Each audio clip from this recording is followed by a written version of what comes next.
Y'all,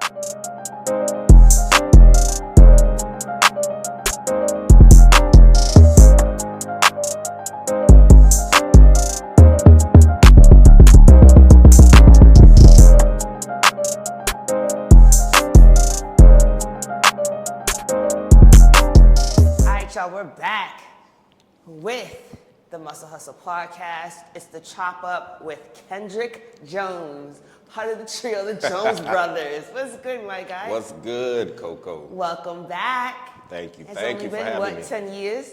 Man, stop it. It's been 6 months. All right, so my name is Kendrick Jones. I am one of the owners of Level 1 Fitness and also the executive director for the L1 Foundation. I came to Houston about 3 years ago after the pandemic. I was a teacher in South Florida for about 10 years. And then there was a career pivot after the pandemic. As you know, everything changed. And so my career pivot was moving to Texas, to Houston, Texas, and joining my brothers with their business, which is now a family business. Was that always the goal, to actually one day down the line make it to Houston and join in with your brothers on this venture? It wasn't necessarily on my radar. I had thoughts about it sometimes, but it was never really on my radar. But after the pandemic, I realized that, a change of scenery would be good. I was in South Florida. Well, I was in Florida at least my whole entire life, from growing up in South Florida to moving to Tallahassee to go to school, and then back to South Florida for my career. I just saw it as a time that I could definitely make a change, and so I made that change. It was just a step of faith, stepped out on faith, and came to Houston. Honestly, I had 2 jobs lined up when I got here.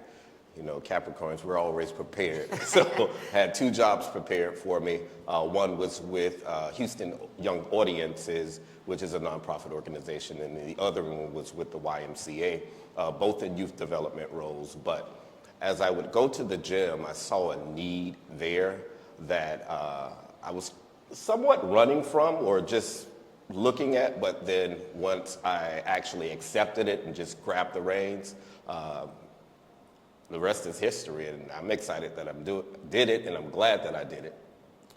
So, tell us a little bit about your background, because clearly your background is not within health and wellness. Not at all. No health and wellness, no fitness, no personal training. No, wait. Let's take it back a little bit. Well, yeah. I mean, in a way, yeah, with the dance side, yeah. But yeah, not traditional fitness. So, background, I've pivoted so many times. I actually started in the restaurant industry. I went to culinary school, and then I thought I wanted to own a restaurant and do all of this stuff, but things changed. I actually went to culinary school for 2 years, and then was about to graduate and realized that I didn't really too much care for the restaurant industry in the way that it was presented to me. And so But you still like to cook? I still like to cook, okay. And I like to eat. Definitely. That's why that's why I'm not a fitness person, because I love to eat. Yeah, I'm gonna eat my fried chicken, I'm gonna eat good food. But, so I pivoted from that and then ended up going into the performing arts. I always had a background in performing arts, growing up in church and stuff like that, being around my family who's all performers or musicians. And so I went into the performing arts, studied theater, studied dance. And then that had about a 10-year stint with that, whether it was on the teaching role, performing side, or running my own nonprofit organization that was for performing arts and arts education. And so that ran for about 10 years. And then another pivot hit, which was the pandemic, which was a pivot for a lot of people, with all of the not demands, but all of the new changes and societal norms with groups coming together and all of that kind of stuff. We had to pivot in the theater district or in the theater industry because you couldn't bring large crowds together anymore.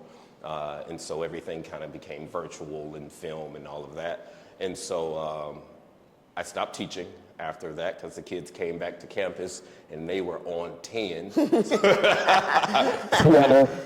gotta realize they've been trapped in a house for over a year. they're used to socializing with their friends and everything every day, and they're trapped in the house for an entire year. So when they came back to campus, they really could not figure out how to exert that energy without just being rambunctious. And I'm the type of person where, child, stay in your child's place. Not Uncle KJ. I hate to have to thump you on your head, but yeah, I just felt as if my time was up. Although I still dwell with or deal with youth development, that's still a passion of mine, just not in that aspect anymore. So moving or fast forwarding, coming to Houston, I thought I was going to continue in that industry, but you know, whatever we have planned, God always have something else greater for us. And so then moving here, seeing the need at the gym with my brothers and just falling right into place, and that's how we're here. So even with all these pivots, do you look to possibly, with the experiences thus far, somewhat have some type of merger in a sense, maybe bringing back something with the youth, or I mean, right now I know one of the biggest things is the L1 Foundation as well too, and so really having an impact within the community in regards to that. But then, you know, just other things that you have already experienced thus far and you had a love for and passion for beforehand. You ever think about, you know, circling it back? Yeah. Definitely. The crazy thing about it is going through each of these phases in life, I gained skills in each phase. And running this gym and running the organization, the nonprofit organization, all of those skills are being utilized and tested every day.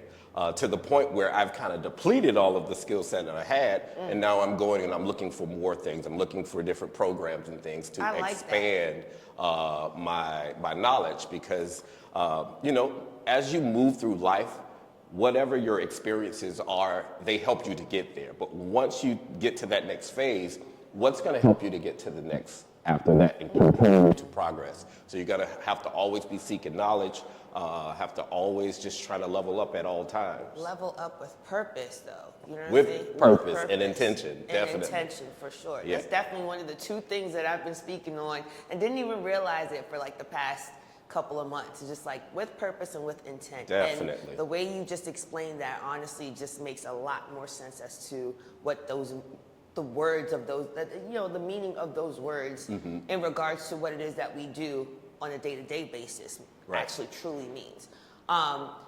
I commend you on that pivot because it's not easy. One, it's not easy just to be up and being uprooted and moving to a whole nother city, a city of service. Yeah. We talking club here, lounge here, everywhere there, hookah there, everything, you know what I'm saying? Like, you know, but it's an area that thrives off of creativity. So, and I can't express that enough just because of the fact that I see the merger of just different things that are not traditional but actually succeeding, right? So my next line of question is pretty much any trials or things that you've had to kind of overcome since you've moved here in regards to not just your profession, just in general. Mindset, the whole 9 yards. Definitely, I would say there was a mindset shift. Coming in to unfamiliar, number one, territory, number two, I guess you would call it fitness arena or subject matter that I had no prior knowledge of. It was an obstacle. First off, just getting out of my mind what it should look like and actually stepping back and letting things organically fall into place. For lack of a better word, God put things into place. And so just always going back to the why I got involved, which was to help out my brothers, help out the business, and actually leave a legacy. And always being connected to that has had me or helped me to continue forward even when things get hard, even when I don't understand something. It helps me to push for the knowledge. It helps me to go a little harder, a little further to make sure we can get over this obstacle and the next and the next and the next. That way, the reason that we're doing it, which is legacy, is going to be there in the future. Do you feel like you're actually building a legacy? Definitely. Yeah. Definitely. At first, I had to change my thought process on that as well. Typically with black-owned businesses, we think passing it to our generations after us is them coming and working in the business. But that's not the case. Okay, so what is it? Because that is very common to think. Very much so common. Very much so common. I can think back to, we have an entrepreneurial family as well. So my grandmother had her own housekeeping business. My grandfather had a landscaping business. My father had a landscaping business and other businesses within the family. And I saw that no one of the next generation wanted to take on that particular business. Although they had clients, they had revenue coming in, we didn't want to do it because every generation, the work scope is changing. It was more service-based, more hard work back then. And then with my generation, it was more smart. It was more going to get an education, working a job for someone else. You know, we didn't understand the value of working for ourselves, which with my grandparents and parents, during their time, they had to because they didn't have the resources or accessibility to things that we have now. And so knowing that my nephews, my niece, they may not want to come and during their time when they're old enough to run a business, run a gym business at that. So it's my goal to make sure that that business is self-sufficient, it can run without our hands being in it, and we still receive the residuals of it, and that's my goal. What drives your grind as a black entrepreneur? As a black entrepreneur, what drives my grind? Yeah, So, I have to be specific because of the fact that one, we black, Yeah. but two, it is Black History Month. All the way black. You know what I mean? But in the end, just you think about it, yes, collectively as an entrepreneur as a whole, right? But let's just keep a spade of spades. So for me, honestly, it's an act of rebellion. I feel as if, as African Americans, especially males, we have societal norms that we're supposed to, I guess, follow, or the boxes that they put us in. And especially from our neighborhoods that we come from, you know, most of our classmates or people that we grew up with, they're not doing much with their lives. A lot of them have 6, 7 kids. Not saying anything is wrong with that because they have families, but they can't really support those kids, or they are in jail, or many of them have lost their lives. And so to be able to break that societal norm and push forward and actually do something productive, like own your own business, call your own shots, I see that as an act of rebellion. Okay. So in continuing to build this legacy, what would you define success to be?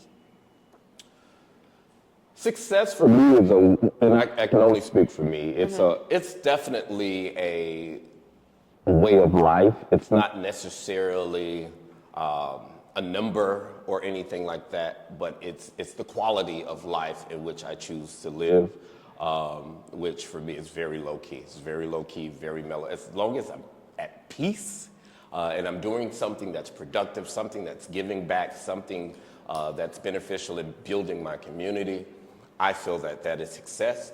And not only being able to do that, but I'm pulling other people up to do that with me, so that way when I'm done or when I'm gone on, because everybody has to cross that threshold into the other side, our legacy, my legacy, is still continuing. Okay. So right now, in this very moment, right, with all your successes thus far and all your challenges thus far, right, how would you say you've overcame barriers that you've had to face? And what are they? Name a couple. So barriers that I had to face, number one, getting over any barrier, you just have to be persistent. You have to keep pushing forward even when that barrier is pushing back at you. Even you're making small gains each time, every time you keep pushing forward. And so some of the barriers that I faced specifically with running a business that, number one, has already been in existence before I came. There were a lot of things set in place already that had, I guess, marinated for so long to where, it grew roots. And so, like any new development or any planting any new trees, you have to remove the roots from around it and uproot it. And that was a difficult task. However, being persistent, keeping the vision and keeping myself moving forward, we overcame those. And now those things that were considered barriers aren't even barriers anymore. They were learning lessons, and they're lessons learned. They're in the past now. Okay. Roles that you could play in the community. Roles that And I... what role do you want to continue to strive for to build within the community? Roles that I play in the community. For me, a role that I'd like to continue playing in the community and that I feel as if I play in the community is a positive African-American role model for younger people, whether that's girls, boys, whoever it is. Just growing up, I know that there weren't many people that I could look up to, and thank God I did have a few in my family, immediate family, teachers and things like that I was able to look up to. But I think that there should be way more, that individuals have to look up to. And so my role, I just want to continue to impact our youth because they are the next phase, whether that's somebody that's directly connected to me, somebody that's not directly connected to me, whether it's the resources that I can give, services that I can provide. I just feel like that's actually my happy spot. That's where I get my joy from. That's why I say it's not really a number on success, but just that kind of impact. How do you stay motivated during the challenging times, ones that you can control, right? Or can be able to see forth controlling and those that certain challenging times where you can't control, right? Staying motivated. So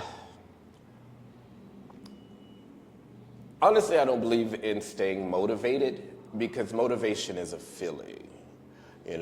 I believe in being disciplined.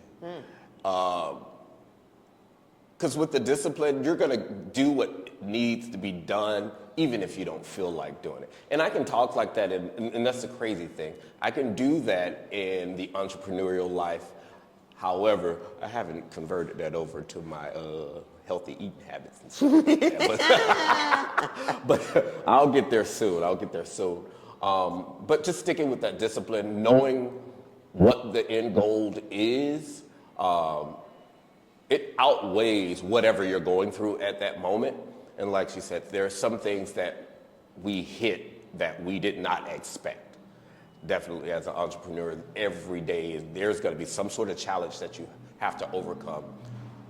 Depending on your personality, some people like to just hit the road going and get right in there and work. I take a minute, I take a beat, I stop, I reflect, I kind of process things, and bring my inner self to a calm state before I try to make any decisions or try to move forward. Because if I try to move forward through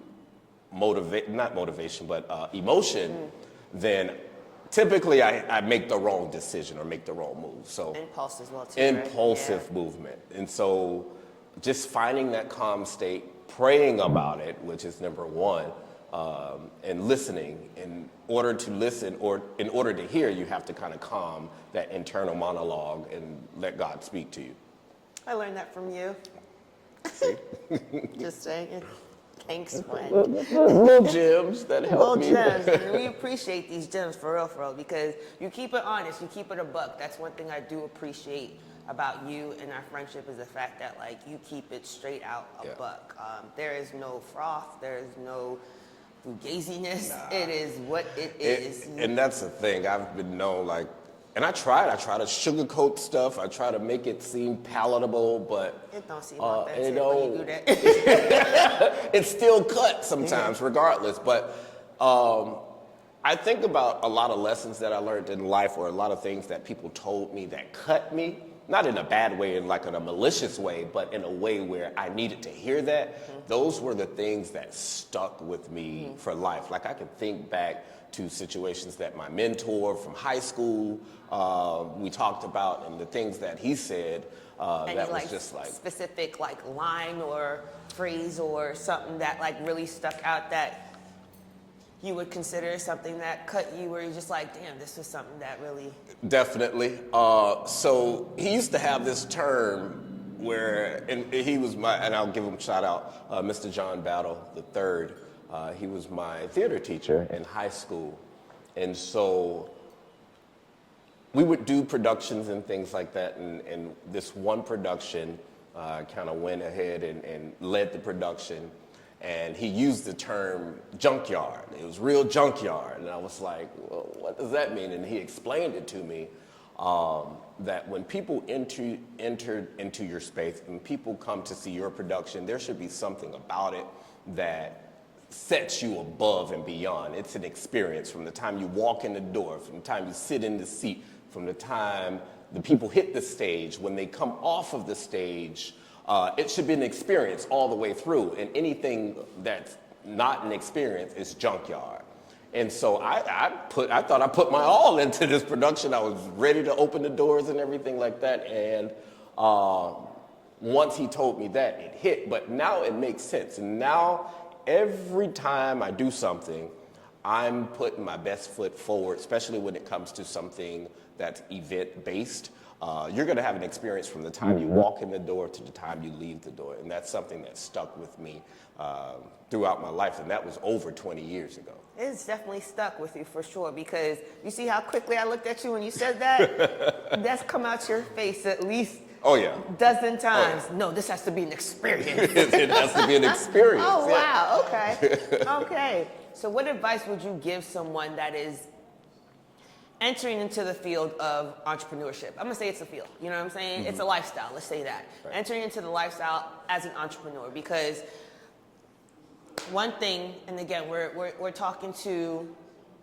definitely talking to the youth coming in, but we're also talking to people that are transitioning, you know, as well too, from whatever careers that they're in to now, that just see the end result. Right. Or they see the glitz and glam, or they see the smiles now, but they don't see the work behind closed doors. Drop some gems in regards to that.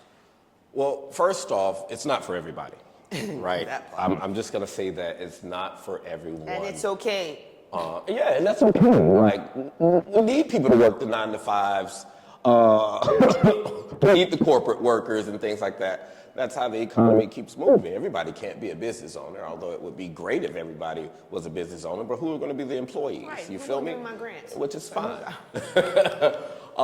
If you're not ready to, and people think running their own business is less work than working for someone else. It's not at all. It's way more work. You thought you were working 80 hours every 2 weeks. Now you're working 24 hours a day. Number one, the mind never cuts off when you're invested in your business and you're running a business. There are times I'm thinking that I'm laying asleep at night, but I'm not really asleep. I'm thinking about what's next, what I have to do tomorrow, where is this coming from? It's always on a go. You're always on a go. But if it is something that you want to explore, doing your research, do your research. Whatever industry that you're tapping into, do your research. Figure out who out there, who else is doing it. Your competitors, you know. Don't try to recreate the wheel. Everybody wants to have this thing where, you know, my thing is special and my thing is the only thing. No, there's a gym on every corner. Just be original, be organic. You're going to have your client base. So that's another thing. Know your target audience. Know who you're trying to reach as far as your target audience. Be flexible. You have to be flexible. with the uncertainty in today's political climate, you don't know what's next. That part. All right?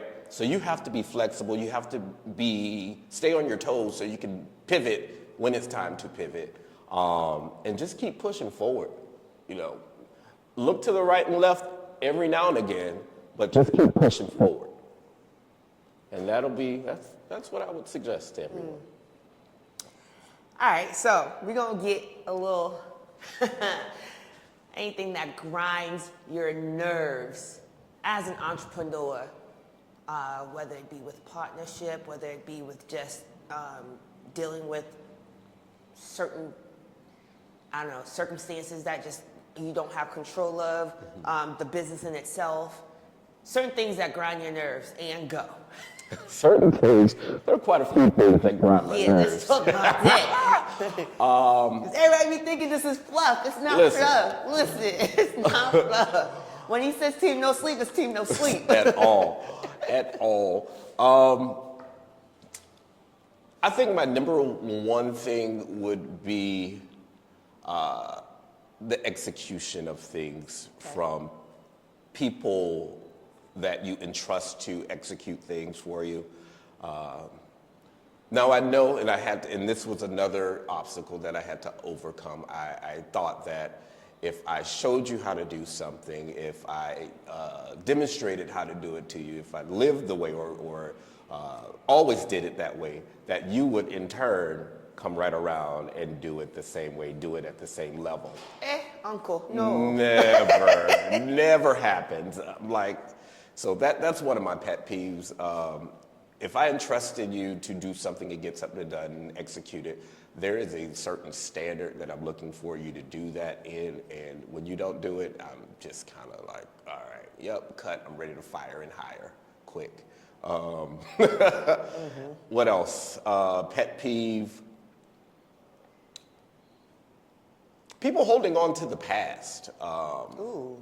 Like I said, everything's changing around us, and it's good to be grounded. Yes, that's not what I'm saying. Everyone should be grounded, but people who don't like to release what was. So I have this made-up statement that I quote, and it simply goes,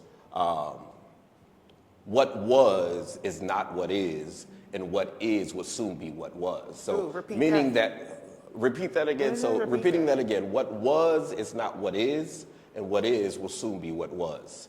So that just means that there are things that happened in the past. There are ways that we operated in the past, but that's not the way we operate now.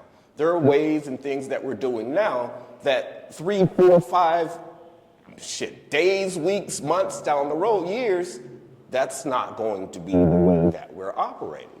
So we have to be flexible, enough to relinquish what was and focus on what is. That way we can get to what's to come. And that's basically, another gem. Another gem. Any additional gems you want to drop to the public? The last one, as an entrepreneur, don't get caught up in the rat race, right?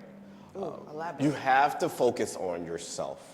You are the business, you are the brand, and if you're not focusing and taking care of yourself, then your business is kind of worthless at that point.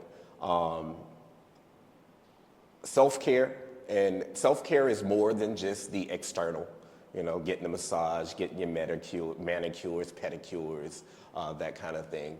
A lot of people focus on that because that's the easiest to, care for, because it's something tangible. But right here in the mind, what you watch, what you eat, what you listen to, all of that plays into your mindset and your self-care. So I would suggest just making sure that you have a balance. Not to say don't surf social media, don't listen to certain music, just balance it out. That way, you are grounded and well-rounded, and you can run a successful business. Kendrick. Power to the people. I I appreciate you, my guy. Thank you so much for being a part of this project. It's the Chop Up, y'all, with your girl Cokes. Here again with Kendrick Jones of Level 1 Fitness. Let them know where they can find you at. So you can find us at 1803 Claiborne Street. That's right in the heart of 3rd Ward, Houston, Texas, 77004. Or you can find us online at l1fitness.com, or you can follow the foundation at thelonfoundation.org. Anything new that we should be expecting from you? Any new projects, anything that we should keep a lookout? So we have quite a few things in the pipeline. One of our next collaborations, which is going to be a large collaboration here in Houston, will be with the African American Male Wellness Agency. They have their 5K for their Wellness Day coming up. We'll drop those dates for you. I think it's sometime in April, if I'm not mistaken, April 28th, don't quote me. But Level 1 Fitness will be there to go ahead and do the warm-up and a workout right before the run. And then we'll have our mobile fitness partner, Fit on Wheels, there doing demos throughout the day, trampoline, yoga, some things like that. So check us out. That's one of our next big events. And then you can always follow our pages so you can stay updated on everything else that we have going on. Awesome. Thank you, my guy. Thank you, Coco, for having me. What a scunt!